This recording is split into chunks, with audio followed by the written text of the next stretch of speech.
Morning, everyone. My name is Charmain, and I'm a psychologist at the Department of Child Development and part of the anchor team at KKH. Today, I'll be talking about supporting infant and early childhood mental health.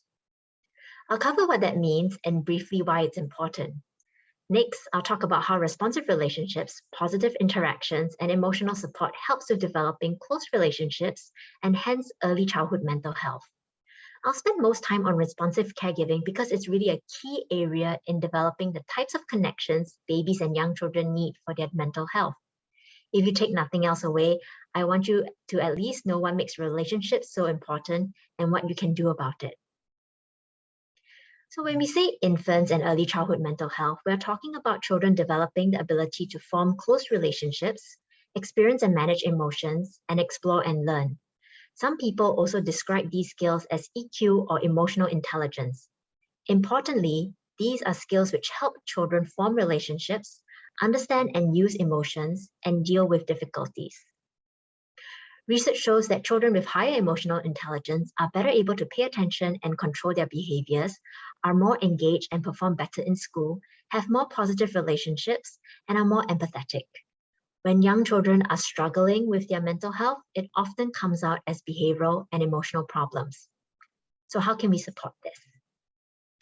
This picture shows what babies and young children need: connection. Winnicott, a highly influential figure in developmental psychology, said something like, "There's no such thing as a baby, there's a baby and someone." A baby alone doesn't exist because they're unable to survive. Babies rely on connections with adults through being noted, noticed, spoken to, rescued, protected, appreciated, delighted in, thought about, even when they're out of the person's sight, for survival and well-being. Therefore, at the heart of infant and early childhood mental health, you have connection, or in other words, secure relationships and attachment, which is supported by responsive caregiving, positive experiences, and emotional support.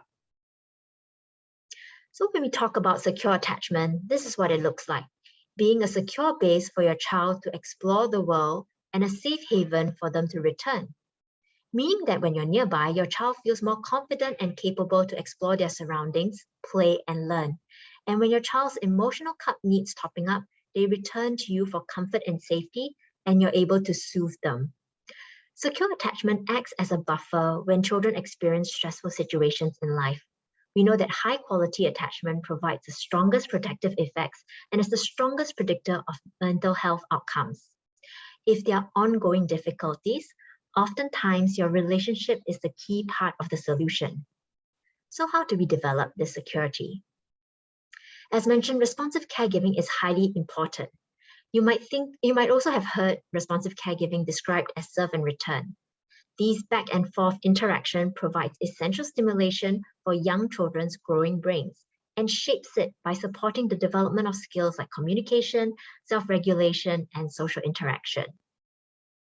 And when we engage in responsive caregiving, we're meeting the basic physical and emotional needs of our children by being sensitive to their signals, responding appropriately, and being psychologically and physically available. And more concretely, this is what I mean. Notice your child's cues, also called bits or serve. These are behaviors your child might use to gain your attention, affection, or acceptance, essentially to get emotional connection. It can be things like smiling, looking at you, reaching towards you, cooing or talking, pointing, calling you, showing you something, cuddling with you, or even so-called bad behaviors like whining, crying, screaming, and throwing a tantrum. Oftentimes, the underlying message is the same. Notice me, show me I matter. Next, I put curiosity and responding together because they are linked. When we are curious about our children's behavior, we can better respond in sensitive and developmentally appropriate ways. Be curious about their cues and behaviors. Observe them. Look at their facial expression, the tone of voice, what they are doing or saying, what is happening, and follow their attention and interest. Our children's behaviors are like a smoke alarm. If the alarm goes off and we take the fire extinguisher and hose off the alarm, it doesn't stop the fire. Focusing on their actual behaviors first before jumping to conclusion about what it means helps us make better guesses about why they are behaving in that manner and to respond in helpful ways. We are responding to the cause of the fire. Oftentimes, misbehaviors are our children signaling needs. And when our automatic responses or thoughts are, she's just trying to manipulate us, he likes making people angry, my child is spoiled, this usually shuts down our curiosity. And when we are so focused on one point of view, sometimes we miss out on other things. This next video helpfully illustrates, so be sure to follow their instructions. Count how many times the players wearing white passed the ball.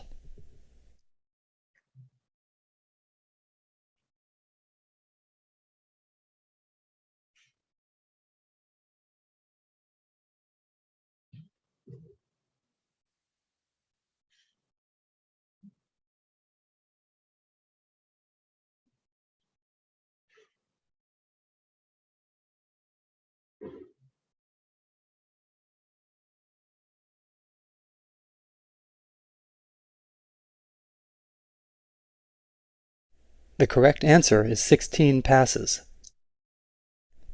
Did you spot the gorilla? For people who haven't seen or heard about a video like this before, about half missed the gorilla. If you knew about the gorilla, you probably saw it, but did you notice the curtain changing color or the player on the black team leaving the game? Let's rewind and watch it again.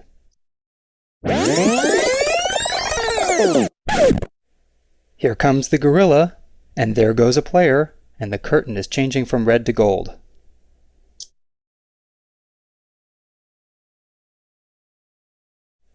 When you're looking for a gorilla, you often miss other unexpected events. All right, so we want to be curious and we want to respond in a sensitive and developmentally appropriate manner. Notice that I said responding and not reacting. We often react automatically and without thinking in stressful situations, but it may not be the most helpful way to manage a behavior. Our children screaming or having a tantrum often is them reacting to strong emotions or big stresses. And much like how we want our kids to stop, think, and consider what is the most appropriate way to respond, we need to model the same in our parenting. When we can pause before responding or slow down our responses, we can better think about what our children need. Babies are born with different temperaments, and we want our caregivings to match and support them.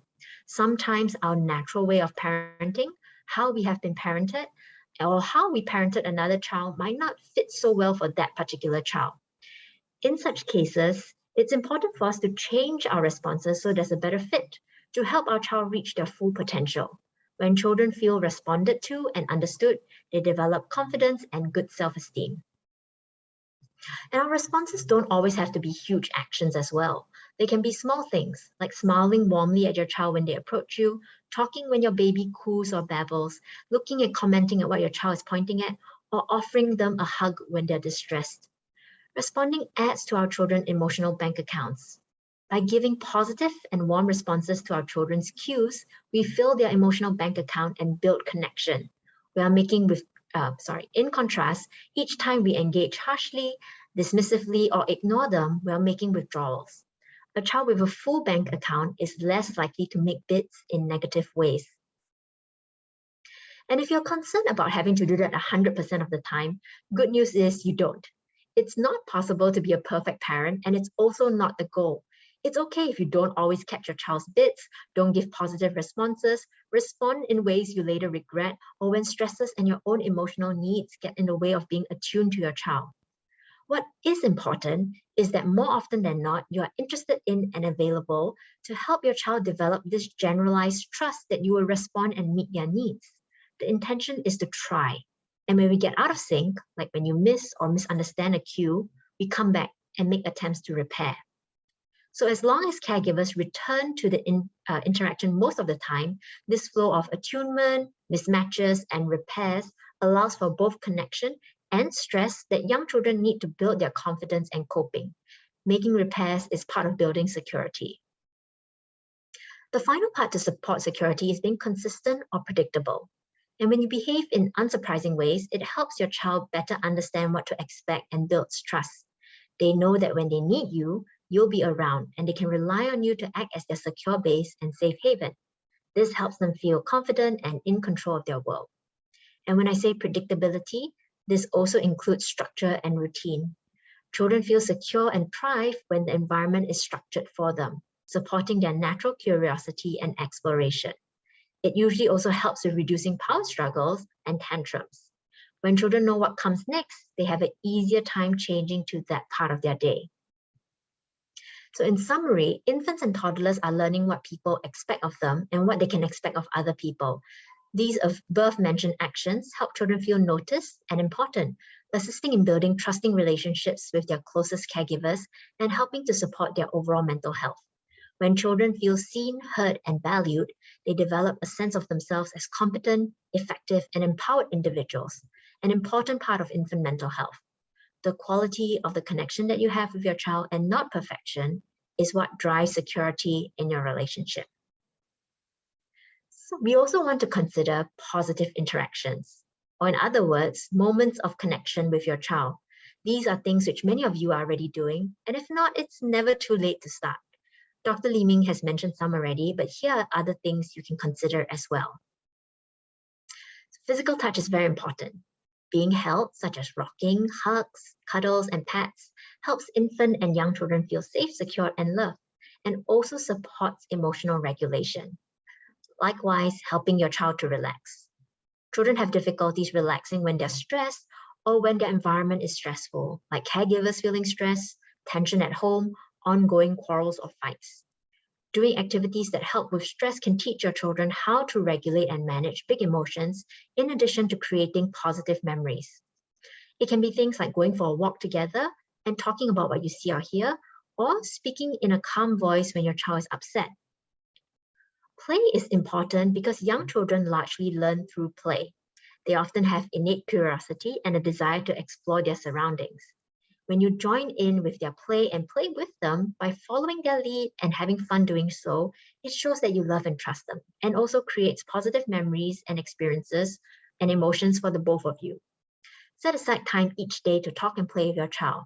Having this special time lets your child know that they are important and strengthens your bond. And as mentioned, talk, even to babies. While they may not understand you, they're learning the sounds and rhythms of language. Aside from language development, hearing you talk, the expression on your face, and your presence lets babies and young children know you are nearby and interested in them.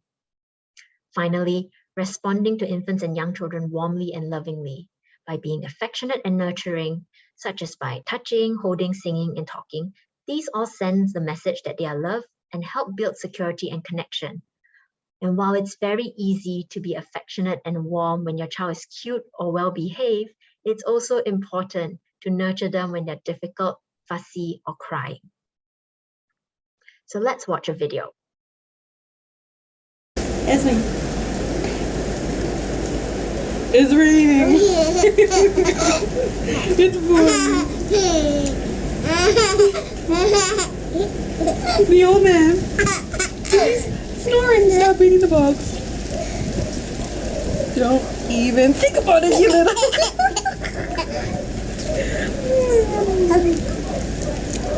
Want a raisin, Dad? Nope. You have to pick him out of the chair. As you can see, there was lots of physical touch. Their bodies and interactions were very relaxed and warm. They were engaged together. For example, mother calls and then waits for the baby to respond before reciting a nursery rhyme. And mother often talked to baby. Mother was also quite responsive, like when baby poked her armpit, she laughed and teased her instead of continuing with the rhyme. Likewise, when baby offered father the raisin box, mother helped to interpret for baby. We want to encourage having positive interactions with your child because they help to build security and buffer the negative effects of adversities. This means even if children have experienced or are experiencing hard things like witnessing domestic violence or parents fighting, being bullied, losing a parent, positive experiences can help reduce the impact of long-term negative effects. Finally, supporting your child's emotions is another key component in developing security. Very young children need lots of help from their parents and closest caregiver to learn how to manage and express their emotion in healthy ways. When you're able to soothe your child, create joy, and support their calmness, you're helping them develop secure attachment to you. And this effect is bidirectional, meaning that secure attachment helps to regulate emotion, soothe distress, create joy, and support calmness. When parents support young children's emotion, children grow up feeling able to share their positive and negative feelings appropriately and don't develop defenses against unpleasant ones. They are confident that their caregivers are able to handle their feelings and won't reject them for it. They more easily recognize, identify, and express their feelings as they grow. In contrast, children who are unsupported in their emotions will more likely learn to suppress or deny them in order to stay close to their caregivers and to avoid rejection or scolding. Instead of talking about emotions or trying to problem solve them, they are more likely to sulk or withdraw or act out. And I want to clarify that when I say supporting emotions, it doesn't mean letting your child do whatever they want. It's important to support children in calming down and setting age-appropriate limits and expectation. We are helping our children recognize and understand their emotions by being emotionally attuned and validating emotions, and also to learn what are appropriate ways to express and manage their feelings by helping them calm down and set limits. So being emotionally attuned means noticing, understanding, and responding to their emotional states. Validating means acknowledging and accepting that they might be feeling a certain way, even if you don't agree or you think it's no big deal. Supporting their calmness often means being calm yourself. Infants and toddlers depend heavily on adults to help them experience, regulate, and express emotions, a process we call co-regulation. When you are calm, you act as a safe harbor for young children's big emotions and helps to settle their nervous system. Your calming presence sends safety and calm down signals to their brains and bodies, helping them to regulate. And when your child is regulated, then the brain is more ready to think and reason. Finally, limit setting means following through on what needs to be done or teaching more appropriate ways to express feelings or calm down. Usually, the teaching part works best when your child is calm or calmer. So let's talk about an example. When it's time to go home after a play date, your child starts screaming, crying, and refuses to leave. Instead of scolding them for crying or telling them to stop crying, let's stop and think about how they might be feeling and why. Maybe they feel sad, disappointed, frustrated, or even lonely. Maybe they are going to miss their friend, didn't feel like they played enough, or uncertain when they might meet again. From there, I can make guesses or acknowledge how they might be feeling. You're disappointed to leave Andrew's house. You had a lot of fun playing together and wish to stay longer. I help my child regulate by being calm in my behaviors and body language. And instead of giving in to their crying and letting them stay longer, I still bring them home. Later, when my child is calmer and seems more ready to listen, we can talk about a plan to see their friend again or what they can do or say next time when they're feeling upset. Finally, as mentioned, we are not looking for perfect parenting, which isn't realistic at all. There will be times you end up shouting at your child because you also lost control of your emotions, times you get annoyed or irritated by their behaviors, times when you're too busy to play with them because of work or other responsibilities. It's important to take care of yourselves too. Research has highlighted the bidirectional nature of the parent-child relationship. The well-being and mental health of one, either the parent or the child, will always influence the well-being of the other. There's a reason why in emergencies, you're always told to help yourself first before helping others. When your own emotional bank account is empty, or when you're experiencing high levels of stress, it's really tough to be present and respond to your child the way you might want to. If you find yourself struggling, it's important to let someone know and to get support and help. So I've come to the end of my presentation and hope you found it helpful. I've included some resources here, and feel free to add your questions to the chat as well.